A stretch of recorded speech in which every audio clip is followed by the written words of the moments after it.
여러분 안녕하십니까? 여수 특성화고 3학년 고 홍정훈 군이 현장 실습 도중 숨진 사고와 관련해 문재인 대통령이 신속한 대책 마련을 지시했다고 청와대가 밝혔습니다. 박수현 청와대 국민소통수석은 오늘 SNS를 통해 문 대통령이 최근 참모들과의 회의에서 노동법을 적용하지는 못하더라도 산업안전법규는 준수될 수 있도록 잘 살피고 안전이 미흡한 부분에 대해서는 빠르게 대책을 세울 것을 주문했다고 밝혔습니다. 문 대통령은 다만 특성화고 현장 실습은 취업을 위한 상당한 연결고리가 된다며 사고가 난다고 현장 실습을 폐지하는 것은 올바른 해결 방법이 아니라는 입장을 밝혔다고 박 수석은 설명했습니다. 여수 산단 부두의 심각한 채선율은 어제 오늘의 문제가 아닙니다. 주철현 의원이 항만공사의 소홀한 운항 관리가 여수항의 채선율을 더욱 악화시키고 있다고 지적했습니다. 김주희 기자입니다. 지난 2016년부터 5년 기간 동안 여수항의 평균 채선율은 26.68%, 부산 등 국내 주요 항만보다 25배 이상 높습니다. 국회 농해수위 소속 더불어민주당 주철현 의원은 여수항의 심각한 채선율 발생과 관련해 부족한 하역 능력도 원인이지만 항만공사의 소홀한 항만 운영 관리도 문제라고 지적했습니다.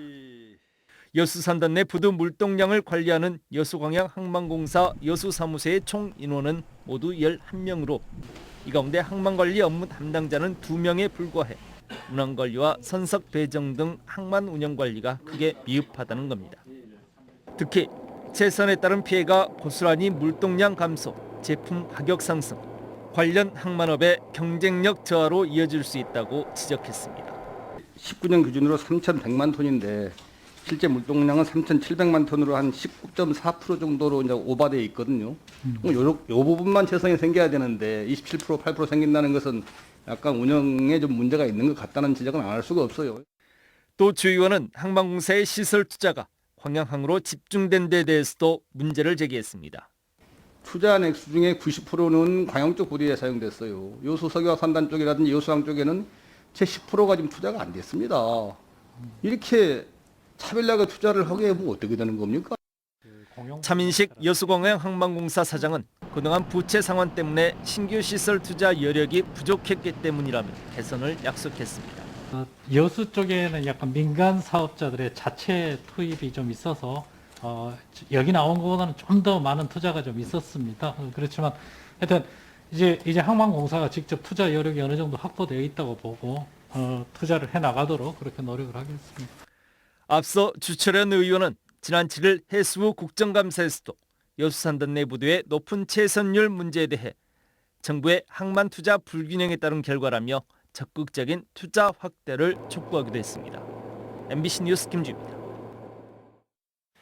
이번 주말 전남 동부 지역에서 7명의 코로나19 확진자가 발생했습니다. 전남도에 따르면 오늘 여수에서 기존 확진자와 접촉한 2명이 진단 검사 결과 양성으로 판명돼 보건당국이 역학조사에 들어갔습니다.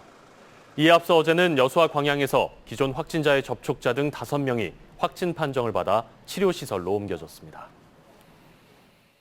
전남 병원선에 냉장시설이 없어 코로나19 백신 접종을 하지 못했던 것으로 드러났습니다. 국회 보건복지위원회 소속 국민의힘 강기윤 의원에 따르면 전남에는 섬 지역 주민 진료와 치료를 위해 병원선 2척이 1년 평균 352차례 운행됐으며 2만 1,000여 명이 치료를 받았습니다.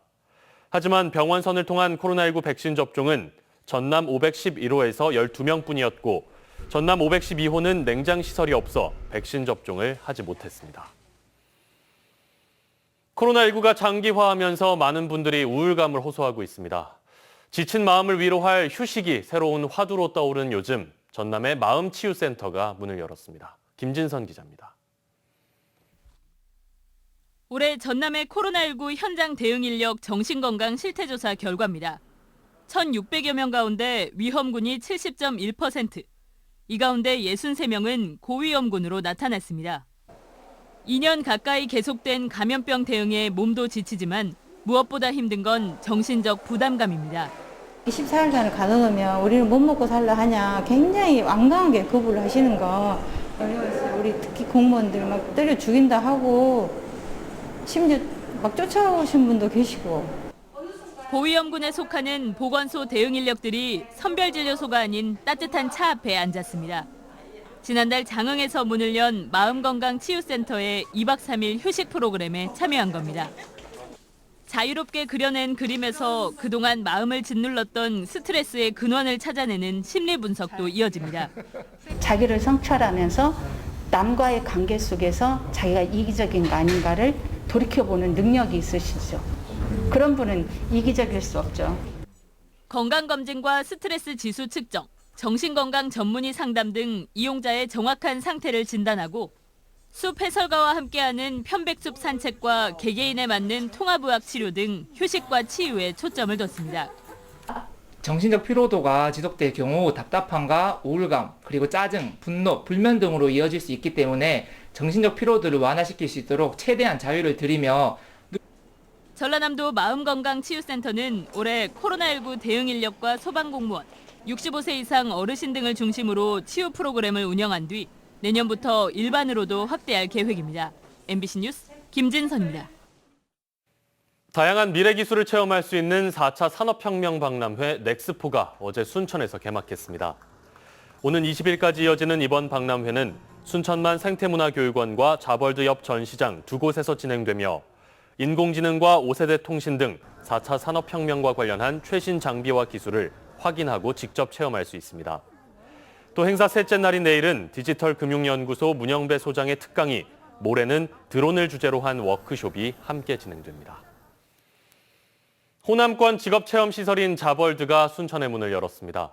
국가정원 인근에 개관한 순천만 자벌드는 지하 1층, 지상 2층 규모로 28개의 어린이 체험관과 34개의 청소년 체험관을 갖추고 있습니다.